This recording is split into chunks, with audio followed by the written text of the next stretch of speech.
हमरा पर भोला बाबा के दुआ छौ गाजा गई पीबो तो हर चिलम कहा छौ भोला बाबा के नाम धक पियबा ए राजा सो साल जियबा बोल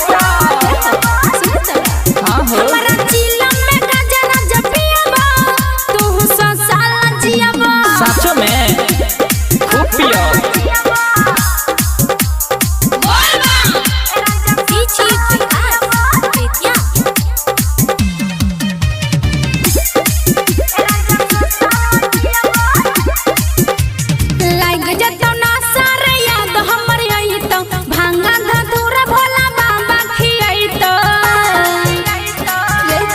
हाँ तोहर जवानी के मजा छौ लगे गाजा बना मांग हाथे से मलगे अपना मुहबा से धुआं उड़ाइबा ए राजा सो साल जियबा जय हो हाँ हो अपना मुहबा से धुआं उड़ाइबा ए राजा सो साल जियबा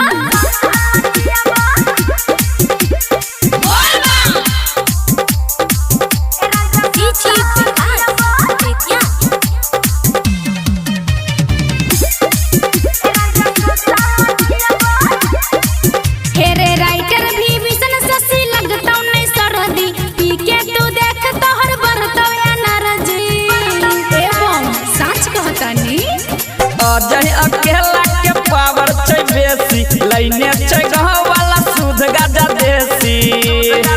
भोला बाबा के बूटी जा दिली हवा ए राजा सो साल जियबा अच्छा हां हो हमारा चिलम के गाजा राजा पियबा तू सो साल जियबा ठीक है मैं सच कहतानी हो पीला अच्छा पी लेता ना।